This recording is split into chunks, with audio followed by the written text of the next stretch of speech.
तो last episode हमने देखा था सेवंथ इन दोनों के पैर काट देता है और फिर सेवंथ ने दत्तश्या दी थी कि अदाई की दोबारा कभी औकात से ज्यादा मत बोलना। तब इनसे निपटने के बाद सेवंथ वापिस अपने पेरेंट्स में आके प्रैक्टिस में लग जाता है और फिर लगते ही पूछता है मास्टर आखिर अचानक ही लोगों को क्या हो गया जो मुझसे हेट करने लगे। जिस पर मास्टर भी कह रहे कि लोग तुम्हारी इज्जत तभी तक करेंगे जब तक वो तुमसे कमजोर है। ये तुम्हारी गलती है कि समय के साथ साथ तुम पावरफुल नहीं हो पाए और लोग तुमसे आगे निकलने लगे। यही सेम बात इंस्ट्रक्टर ने भी कही थी। खैर बातों छोड़िए और आप मुझे ये बताइए कि आखिर मेरे असली फादर किस टाइप के पर्सन थे। जिस पर मास्टर भी कह रहे तुम्हारे फादर एक अलग ही लीग के पर्सन थे। वो अपने काम के इतने पक्के थे कि उनके नाम के आगे ग्रेट लगाया जाता था। ये सुनकर सेवंथ काफी खुश होती है जानता था मेरे फादर एक ग्रेट पर्सन होंगे। बताओ मास्टर भी कह रहे कि लोग उनके नाम के आगे ग्रेट लगाते थे और फिर सेवंथ पूछता है कि आखिर लोग उन्हें बुलाते कैसे थे। जिस पर मास्टर भी कह रहे कि ग्रेट सेफ लिसान। तब सेवंथ बिल्कुल पोपट होती है कहता है कि क्या ग्रेट सेफ। जिस पर मास्टर भी यस में सर हिलाते हैं। तब सेवंथ दोबारा पूछता है क्या मेरे फादर एक सेफ थे। जिस पर मास्टर भी कह रहे कि हाँ लड़के हाँ तुम्हारे फादर इतने फेमस और बढ़िया सेफ थे कि दोस्त बल्कि दुश्मन उनके हाथों के खाने की तारीफ करते थे। तब इनकी बात करते करते यहाँ एक लेडी आ जाती है जिसे देखते सेवंथ कह रहा है बड़ी सिस्टर आप। तब ये लेडी जो कि एम्परर की सबसे पहली संतान प्रिंसेस रियो है। ये सेवंथ से कह रही फादर ने कल तुम्हें कन्फेशन के लिए रॉयल पैलेस में बुलाया है और मैं नहीं चाहती तुम वहाँ जाओ। जिस पर सेवंथ पूछता है कि लेकिन क्यों। तब प्रिंसेस रियो कह रही तुम पूछ रहे हो क्यों। ग्रैंडफादर गुजरने के बाद जब से फादर एम्परर बने हैं तब से उन्हें ना तो सीधी चिंता और ना ही लोगों की। उन्हें अगर किसी की चिंता है तो सिर्फ और सिर्फ अपने बेटों की। वो कल तुम्हें सबके सामने ऑफिशियल रूप से ग्रेट जनरल के पद से हटा देंगे। इतना ही नहीं तुमने जो ईस्ट जनरल और वेस्ट जनरल के लड़कों का पैर काटा है उसके लिए तुम्हें जेल भी भेज सकते हैं। जिस वजह से कह रहा कि वो तो अभी मुझे प्रिजन में डालने की प्लानिंग कर रहे हैं। तब प्रिंसेस रियो कह रही साथ मुझे ये बताया कि सबके पीछे क्राउन प्रिंस का हाथ है। बट ऐसा मतलब मैं उसको सबक सिखा दूंगी तुम्हें वहाँ पर जाने की जरूरत नहीं है। जिस वजह से कह रही सिस्टर मैं सिर्फ इतना चाहता हूँ कि मेरे साथ इंसाफ हो जाए। तब प्रिंसेस रियो कह रही साथी तो मैं भी हूँ बट अंधेर नगरी चौपट राजा है। आज से 3 साल पहले जब हमारे सिटी में हमला हुआ था तब सारे प्रिंसों में सिर्फ तुम्हारे अंदर ही इतना कलेसा था कि तुमने सिर्फ 3 सालों के साथ जाकर उन्हें खदेड़ दिया। तुम्हारी बदौलत फादर आज चैन से एम्परर की गद्दी पर बैठे हुए हैं। मगर देखो कुछ ही दिनों में वो सब कुछ भूल गए और सिर्फ फादर ही नहीं बल्कि पूरा टेनेसी तुम्हारे अचीवमेंट्स को भूल गया। जिस वजह से कह रही बड़ी सिस्टर आप तो नहीं भूले ना मेरे लिए बस इतना ही काफी है। तब रियो कह रही मतलब तुम नहीं मानोगे। जिस वजह से कह रही मुझे लास्ट बार फादर से फेस टू फेस मिलना ही है। तब रियो के कह रही यहाँ से चली जाती है। जिस पर मास्टर पी का पैर खुद ही कह रही पूरे टेनेसी में सिर्फ यही इकलौती पर्सन है जिसे तुम्हारी परवाह है। तब सैम कह रही है एम्परर की पहली संतान है हम सारे सिबलिंग्स में सबसे बड़े। इनका डिसीजन और नेचर भले ही कोल्ड हो बट ये हमेशा ही सही होती है। लेकिन एम्परर ने कभी भी इन्हें अपनी औलाद की तरह प्यार और ट्रीट नहीं किया। जिस पर मास्टर भी कह रही तुम्हारे फंटर आ रहे हैं। तभी इंजीना कह रही अचानक ही 5 लोग आ जाते हैं जो आते ही कह रहे प्लीज बताइए क्या ऑर्डर है।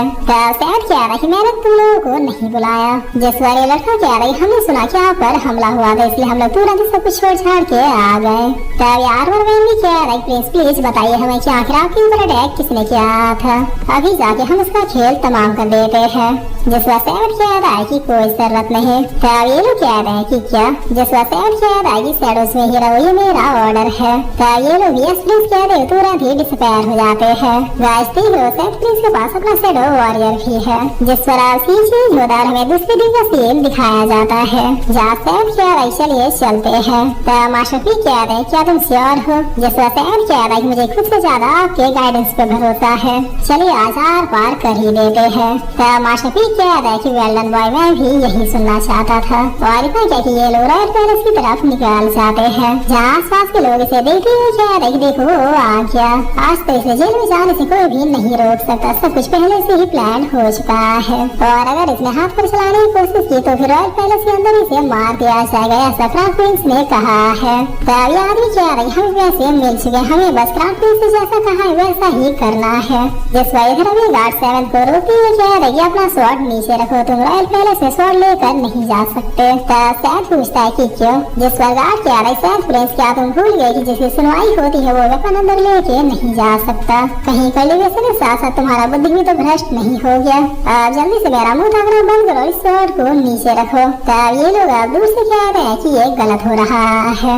एक टाइम जिसने पूरे सिटी को बचाया आज उसके साथ है ऐसा व्यवहार। जिस पर साइड वाले अंकल कह रहे हैं हम मजबूर है इसलिए क्राउन प्रिंस ने जैसा कहा है वैसा ही करना होगा। तब 7 इधर एक ही लात में इस गार्ड को पीछे कर देता है, जिसके बाद 7 बाकी आ रहे गार्ड्स को भी लटा देता है। जिस पर ये लोग अब डरते हुए कह रहे 7 प्रिंस हम तो सिर्फ अपना काम कर रहे हैं, हाथ पर चलाने वाली वैसी कोई बात तो नहीं है। तब 7 इन्हें ऑर्डर दिखाते हुए कह रहे कि अपनी सुअर जैसी आंखों को अच्छे से खोल के देखो। जिस पर इस ऑर्डर को देख रहे सारे लोग कह रहे हैं कि ये तो रॉयल ऑर्डर है। तब आसपास के लोग भी थोड़ा शौक होते हुए कह रहे कि ये तो एम्परर का ऑर्डर है।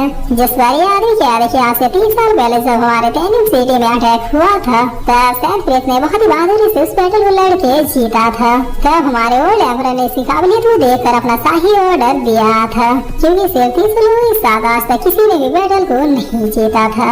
इस ऑर्डर का होने का मतलब है कि रॉयल पैलेस में एम्परर के बाद उसी पर्सन की सबसे ज्यादा वैल्यू है। जिस पर 7 आगे बढ़ते हुए कह रही जब तक ये ऑर्डर मेरे पास है तब तक कोई भी मेरा रास्ता नहीं रोक सकता, तुम चिल्लो से तो बिल्कुल भी नहीं। तब के 7 आगे बढ़ी ना होता ही तभी इसके सामने ईस्ट जनरल और वेस्ट जनरल आ जाते हैं। जिस पर 7 पूछता है कि अब तुम दोनों क्या खुजली है। तब वेस्ट जनरल पूछता है क्या तुमने कल हमारे लड़कों का पैर काटा। जिस पर 7 कह रहा है कि बिल्कुल यस। तब पीछे खड़े लोग कह रहे हैं कि क्या 7 ने इनके लड़कों का पैर काट दिया, हमें तो लगा सिर्फ छोटी मोटी लड़ाइयाँ हुई है। जिस पर ईस्ट जनरल भड़कते हुए कह रही 7 तुम्हारी ये मजाल के हमारे बैल जैसे सीधे बच्चों का पैर काट दो, क्या समझते तुम खुद तो तुम ग्रेट जनरल भी नहीं रहे। तब 7 दोनों बिल्कुल गालों प्रसाद ही दे देता है। जिस पर ईस्ट जनरल कह रहा है क्या तुमने हमारे ऊपर हाथ उठाया। तब 7 कह रहा है कि अगर मुझे पहले पता होता कि तुम दोनों की नियत में इतना खोट है तो तुम दोनों ओल्ड बादशाह को मैं वही जंग में ही मार डालता। जिस पर ईस्ट जनरल कह रही 7 अपनी मर्यादा में रहो, एक बार बचा ले इसका मतलब हम तुम्हारे गुलाम नहीं हो गए। तब ईस्ट जनरल भी कह रहा है चलो एम्परर के पास अब तो तुम्हें जेल जाने से कोई भी नहीं रोक सकता और जेल में हम ही खातिरदारी करेंगे। जिस पर कह रहे 7 पैर भी चला देता है। तब ईस्ट जनरल भी अब 7 को मारने के लिए बढ़ता है, बट 7 से मुंह में देते हुए आगे बढ़ जाता है। जिस पर ये दोनों चिल्लाते हुए कह रहे चलो एम्परर के पास फैसला वही होगा। तब लोग भी अब बातें करते हुए कह रहे 7 प्रिंस पहले से भी ज्यादा अग्रेसिव और डोमिनेटिंग हो गया है, बता बिना हाथ में चलाई भी ये बात कर ही नहीं रहा। जिस पर 7 प्रिंस और रॉयल पैलेस की ओर जा ही रहा होता ही तभी इसके सामने 5th प्रिंस और 6th प्रिंस आ जाते हैं।